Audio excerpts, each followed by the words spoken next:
দেশ চালানোর যোগ্যতা আসলেই ইয়াজিদের ছিল। দেশ চালানোর যোগ্যতা আসলেই ইয়াজিদের ছিল। কি বুঝাইতে চাও? মৌলা হুসাইনের বাবাজান মৌলা আলী, মৌলা হুসাইনের মা ফাতেমা, মৌলা হুসাইনের দাদা খাজা আবু তালেব, মৌলা হুসাইনের দাদি তিনি ছিলেন ফাতেমা বিনতে আসাদ, যার জানাজায় ৭০,০০০ ফেরেশতা আল্লাহ নাযিল করেছিলেন। মৌলা হুসাইনের নানা রহমাতুল লিল আলামিন, মৌলা হুসাইনের নানি মা খাদিজা, তার চাইতে কিসের যোগ্যতা পৃথিবীতে? কার যোগ্যতা আছে সামনে তারা? কার যোগ্যতা আছে? যারা জান্নাত চালাইবেন, যারা জান্নাত চালাইবেন, তাদের সামনে দেশ চালানোর কিসের বাহাদুরি তোমার? বলতেছো মৌলা হুসাইনের যোগ্যতা কম। আমার মৌলা হুসাইন তো জান্নাত চালাইবেন। কি চালাইবেন? বলেন কি চালাইবেন? এজিদের বাপ মুয়াবিয়া, এজিদের মা খ্রিস্টান, এজিদের দাদা আবু সুফিয়ান। উহুদের যুদ্ধের দিন আবু সুফিয়ান বলেছিল আমেনাকে, আমেনা বুঝেন? আমেনা মানে দয়াল নবীর মা। কয় আমেনার কবর খোঁড়ো, লাশ তুলো, আগুন দিয়ে পুড়িয়ে দাও। আর রাহিকুল মাকতুম নিয়ে আসেন। আবু সুফিয়ান বলেছিল আমেনার কবর খোঁড়ো, লাশ তুলো, আগুন দিয়ে পুড়িয়ে দাও। এজিদের দাদা সেই আবু সুফিয়ান। এজিদের দাদি হিন্দা। হিন্দাকে আমার দয়াল নবীজির চাচা হযরত আমির হামজা রাদিয়াল্লাহু তাআলা ওনাকে শাহাদাতের পেয়ালা পান করিয়ে বুক চিরে কলিজা বের করে চিবিয়ে খেয়েছিল। তার নাম হিন্দা। আজকে তাদের প্রতি আপনার এত দরদ, এত ভালোবাসা। ইমাম হুসাইনের চরিত্র A to Z সার্টিফিকেট দিয়েছেন কে? ইন্নামা ইউরিদুল্লাহু লিইউযহিবা আনকুমুর রিজসা আহলাল বাইতি ওয়া ইউতাহহিরাকুম তাতহীরা। আমার আল্লাহ বলেন এই ৫ জনের চরিত্রের সার্টিফিকেট আমি আল্লাহ কোরআনের মধ্যে দিয়ে দিলাম। ইমাম হুসাইন পাক না না পাক? বলেন পাক। সার্টিফিকেট দিয়েছেন কে? সার্টিফিকেট দিয়েছেন কে?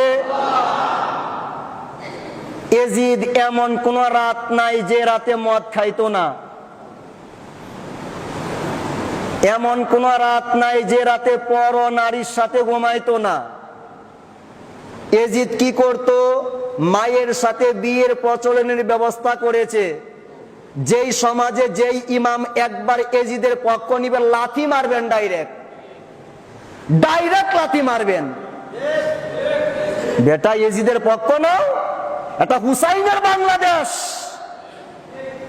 এটা কার বাংলাদেশ? বলেন কার বাংলাদেশ? এজিদ মদ খাইতো। জিজ্ঞেস করা হইতো কিরে মদ খাও কেন? সে বলতো মুহাম্মদী শরীয়তে হারাম, ঈসার শরীয়তে জায়েজ। তা আমার নবীর শরীয়ত যেই ব্যক্তি মানে না এই ব্যক্তি কি মুসলমান?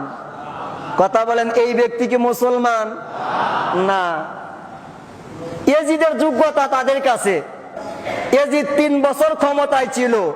প্রথম বছর, কোন বছর? প্রথম বছর এজিদ ইমাম হুসাইন রাদিয়াল্লাহু তাআলা আনহু উনাকে হত্যা করছেন। শুধু উনাকে হত্যা করেন নাই, ৬ মাসের বাচ্চা শিশু আলী আসগরকে পর্যন্ত হত্যা করেছেন। আমার নবী কমপক্ষে ২৭টা যুদ্ধ করেছেন, নিজে নেতৃত্ব দিয়েছেন। একদিনও তো একটা শিশু বাচ্চা হত্যা করে নাই। কারো ফসলে আগুন লাগায় দেয় নাই, কারো মন্দিরে আমার নবী আক্রমণ করে নাই। কারবালার পরে আমার দয়াল নবীর বংশকে হাঁটিয়ে হাঁটিয়ে নেওয়া হয়েছে, তাদের পর্দা কেড়ে নেওয়া হয়েছে। তারপরেও যদি আপনার মুসলমান বলেন তাহলে কাফের কে? মদিনায় এজিদ ২য় বছর আক্রমণ করছে। আর দয়াল নবীর মসজিদে নববীর মধ্যে সে আক্রমণ করছে। দয়াল নবী যেই মসজিদ প্রতিষ্ঠা করেছেন, যেই মসজিদে উনি নামাজ আদায় করতেন, দয়াল নবী যেই মসজিদের পাশে ঘুমাইছেন, সেই মসজিদে একটানা 3টা দিন আজান বন্ধ করে দিছে, একামত বন্ধ করে দিছে, নামাজ বন্ধ করে দিছে। বাইতুল মুকাররমের ইমাম সে যদি মদিনা শরীফে গিয়ে আজান বন্ধ করে দেয়, আপনি কি তাকে মুসলমান বলবেন? মুসলমান বলার সুযোগ আছে না। তো বাইতুল মুকাররমের ইমামকে আপনি কাফের বলবেন তখন? ইয়াজিদ আপনার বাপ লাগে? ইয়াজিদকে কাফের বলেন না কেন? ইয়াজিদ কি আমার নবীর মসজিদের আজান বন্ধ করে দেয় নাই? ইকামত বন্ধ করে দেয় নাই? নামাজ বন্ধ করে দেয় নাই? ইয়াজিদকে কাফের বলেন না কেন? ইয়াজিদ আপনার কি লাগে? 3 দিন আজান বন্ধ করে দিল, একামত বন্ধ করে দিল, নামাজ বন্ধ করে দিল। মসজিদের ভিতরে মানুষ হত্যা শুরু করলো। 10,000 মানুষকে হত্যা করছে। কয় হাজার? 10,000-এর ভিতরে 700 জন ছিল আমার নবীর সাহাবী। আজকে বেটা বলো সাহাবীদের সমালোচনা করা জায়েজ নাই, সাহাবীকে হত্যা করছে সে তোমার বাপ লাগে? সাহাবীর সমালোচনা জায়েজ নাই, হত্যা করা জায়েজ? তোমার বাপ ইয়াজিদ যে হত্যা করলো 700 সাহাবী, কথা বলো না কেন তার বিরুদ্ধে? কে তোমাকে আটকায়? কিসে তোমাকে আটকায়? 700 সাহাবীকে হত্যা করছে। আমার রাসূলুল্লাহ বলেন, মদিনা সম্পর্কে যেই ব্যক্তি একবার বাজে মন্তব্য করবে, তার ঈমান মাটির সঙ্গে মিশে যাবে, পানির সঙ্গে মিশে যাবে। সেই মদিনার মা, মদিনার বোন, তাদের উপরে ইয়াজিদের বাহিনী সওয়ার হয়েছে, গণধর্ষণ চালিয়েছে। 1 বছর পর 1000 মহিলা বাচ্চা প্রসব করেছেন যাদের কোনো স্বামী ছিল না। ইয়াজিদ বাহিনী তাদের উপরে এত গণধর্ষণ চালিয়েছিল, যাদেরকে বলা হতো আওলাদে হাররা। কি দোষ করেছিল সেই 1000 মহিলা? মদিনার মহিলা, যেই মদিনার মাটির মর্যাদা আল্লাহর আরশের চাইতে বড়, সেই মদিনায় ইয়াজিদ আক্রমণ চালাইছে, 10,000 মানুষকে হত্যা করছে। 3য় বছর সে কি করলো? আপনি না কাবা শরীফকে এত সম্মান করেন, কাবা শরীফ এত কালো ছিল না, কাবা শরীফের হাজরে আসওয়াদ এত টুকরা টুকরা ছিল না।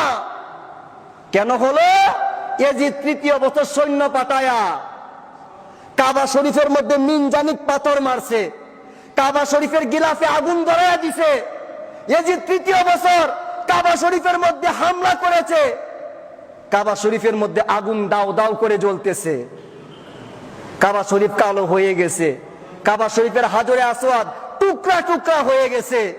যেই ব্যক্তি কাবা শরীফে আগুন জ্বালায়া দেয়, সেই ব্যক্তি কি মুসলমান থাকতে পারে? কথা বলেন, মুসলমান থাকতে পারে? আর সেই কুকুর ইয়াজিদকে যারা হযরত বলে, এরা কি পীর সাহেব না পেশাব? বলেন, পীর সাহেব না পেশাব? যারা বলে ইয়াজিদের যোগ্যতা বেশি, এরা কি মুফতি নাকি জাহান্নামী? বলেন, মুফতি নাকি জাহান্নামী? তাদের মুখোশ উন্মোচন করেন।